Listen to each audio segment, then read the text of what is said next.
దానికి అధిపతి ఈశ్వరుడు. అనేక మంది ఈశ్వరులు ఉన్నారు. మనకి భూమి రూపంలో ఈశ్వరుడు ఉన్నాడు. అలా 8 మూర్తులు చెబుతారు, అష్టమూర్తులు అంటారు ఈశ్వరుడు. అలాగే దిక్కులో ఉన్న ఈశ్వరుడు వేరు, అన్ని దిక్కులకి దిక్కైన పెద్ద ఈశ్వరుడు వేరు.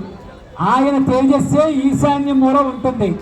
కాబట్టి ఆయన ఈశాన దిక్కుకున్న ఆ ఈశ్వరుణ్ణి ఇక్కడ పిలుస్తున్నారు. ఇప్పుడు ఈశాన అంటే ఈశ్వరుడే ఆ రూపంలో ఇక్కడికి వస్తున్నాడు. నమః శివాయ శాంతాయ సచ్చిదానందమూర్తయే ఈశానాయ నమస్తుభ్యం క్లేశనాశాయ శంభవే దేవా ఈశానా అఖిల విద్యా ప్రవీణ యమ నియమామాస ప్రాణాయామ ప్రత్యాహార ధ్యానాధరణ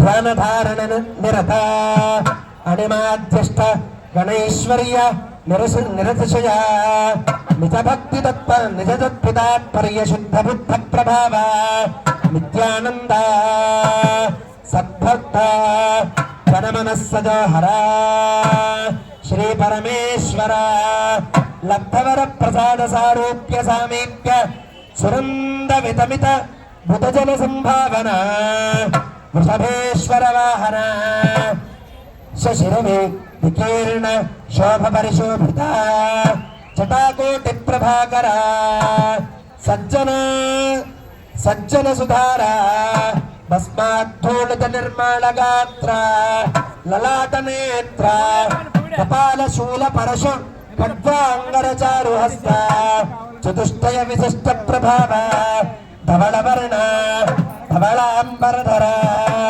ధవళ ధ్వజ పతాకాది శోభిత శూలహస్త మహాబల ఈశాన ఈశాన కోణాధీశ్వర శక్తిక సవాహన సాయుధ సశక్తి సపరివార ప్రభో జగన్నాథ పరవాసినః శ్రీపాల త్రిపుర సుందరీ సమేత సర్వేశ్వర స్వామినః తవ జీర్ణోద్ధరణ పునః ప్రతిష్ఠా మహోత్సవ కర్మణి ఈశ్వర సేవార్థం శంకర సేనాధిపతేః చండీశ్వరస్య ఆజ్ఞయా మురజ వేణు కాహళ కాంస్య పటల ఢంకాది నానావాద్యైః సహ భేరీ సంఘోషణం కరోమి. రాగః శంకరాభరణ రాగం. శంకరాభరణం రాగం అండి. తాళం సమతాళం. సమతాళం.